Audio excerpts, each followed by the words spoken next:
no person at any status, at any level, at any age cannot consider himself independent of having someone that can teach him and correct him. Islah.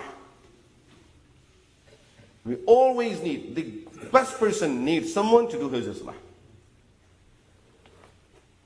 Otherwise, that person is gone.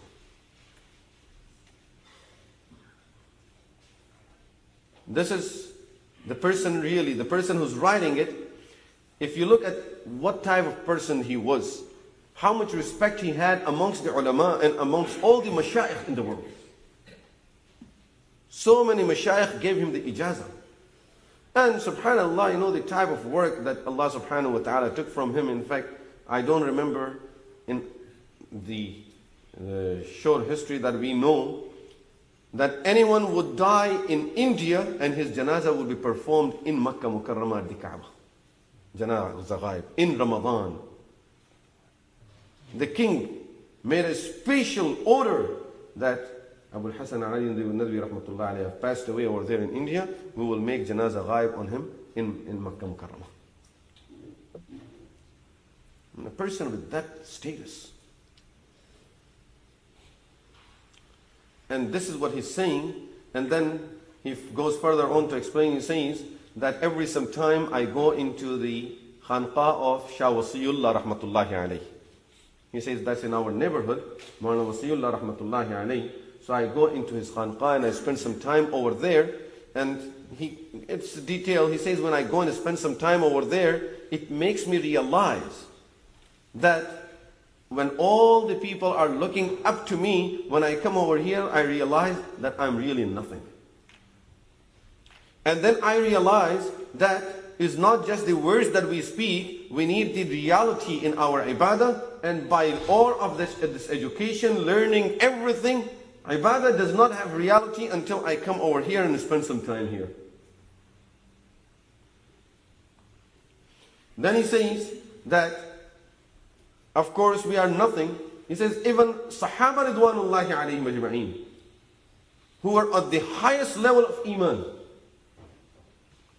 after Rasulullah sallallahu alayhi wasallam, they used to look for the company of each other so that they can benefit from each other. Sahaba Ridwanullahi alayhim ajma'een. They never considered themselves to be independent and I don't need it because I'm a Sahabi and I'm at a very high level now. They would go and sit with other people, with other Sahaba, to company, in their company and to benefit from them. Then he makes some statement, another very important statement. Very important for us to remember it. He says, "Gharaz jin logon ko zara bhi tajruba hai aur unke qulub murda nahi ho chuke." Those who have any experience, true experience in the work of deen, and their hearts are not dead. Look at the words he's using. Unke qulub murda nahi ho chuke. Their hearts are not dead. वो खुद जानते हैं कि उनको दूसरों से 1000 दर्जा ज़्यादा अपने ईमान को ताज़ा करने की ज़रूरत है. They know it that they need to work on their iman 1000 times more than they need to work on people's iman. We feel I need to work on people's iman. He's saying if Allah has given you any understanding and your heart is not dead, then you would realize there is more need to work on your iman, 1000 times more need than the work than you need to do the work on other people. Then he says, और अल्लाह वालों की बात अदब व ताज़ीम के साथ सुनने की ज़रूरत है. And those people whose hearts are not dead, they realize they need to go and sit with the virtuous people and with respect listen to their words to benefit from them. और अगर वो समझें कि हम मुस्तगनी हैं, look at what this person is saying. अगर वो समझे कि हम मुस्तगनी हैं या हम भरे हुए हैं, तो उनसे ज़्यादा महरूम बदकिस्मत कोई नहीं है. If they feel that we don't need the company of sulaha, we don't need the company of the ulama, we have enough. He says, then no one is more unfortunate than these people. They are deprived of the deen of the rahmah of Allah. Allah have sealed their hearts are dead.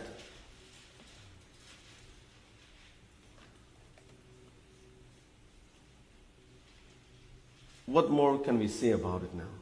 Really, when it's a statement, I feel like you just want to just keep on reading and reading it and reading it. That at a time now, we are living at a time where every person feels, I don't need it. What's the need for me? I read this book. And in every field, there are people who will read a couple of ahadith of Sahih al-Bukhari and they become the greatest mufti. They become the greatest ulama nowadays. Really, go out there and see what's happening. Who's giving the fatwa out there?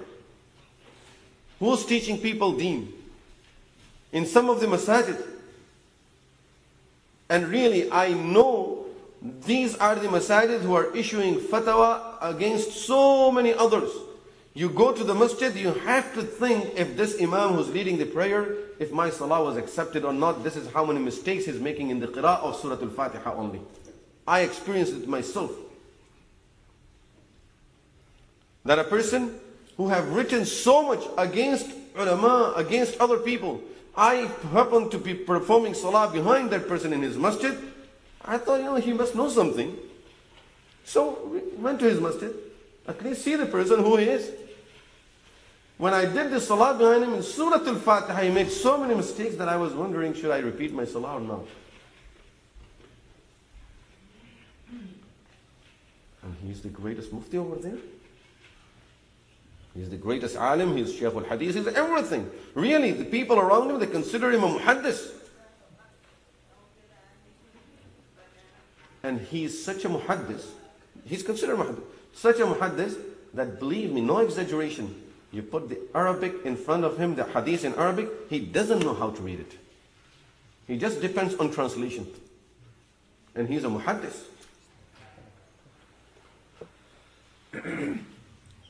I tell you, since we're talking about it, I'll tell you my personal experience in another situation. A person in one of the cities was considered the most learned person in that town. They had a committee of imams and he was the head. This is a fact. They invited me for something and I'm sitting with them. It was an issue, very depth issue that we had to deal with, moon sighting. So I took some of they told me this will be the issue, so I took some of the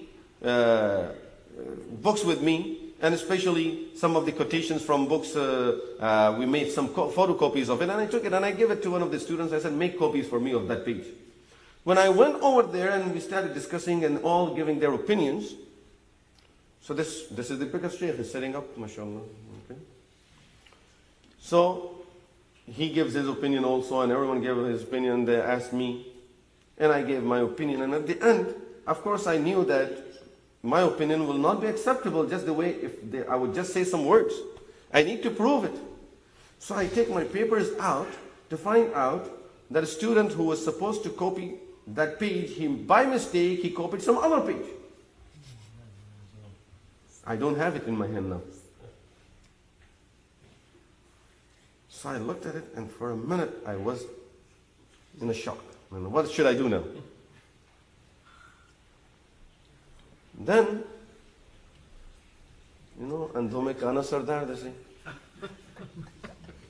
So I said, you know what? It still is going to work. That the big sheikh that was there, I gave him that page that was not about this. I gave it to him, I said, read this and then tell people, isn't it what I'm saying is true? Yeah, what Sheikh is saying is true.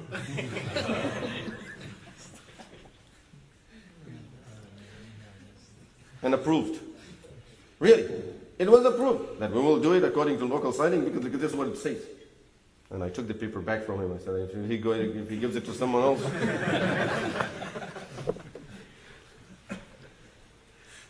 But this is really what's happening out there. I'm telling you, this is what's happening out there. And now imagine if this sheikh will bring that page to people like us. We have a proof from such and such book and such a scholar. It was about Imam ibn Kathir rahmatullahi alayhi. See, Imam ibn Kathir says this, and we will look at it. It will be the same. Our position will be the same thing. Yeah, he has a proof in his hand. What can I say? We'll have to go with what he's saying. And this is exactly what is happening out there.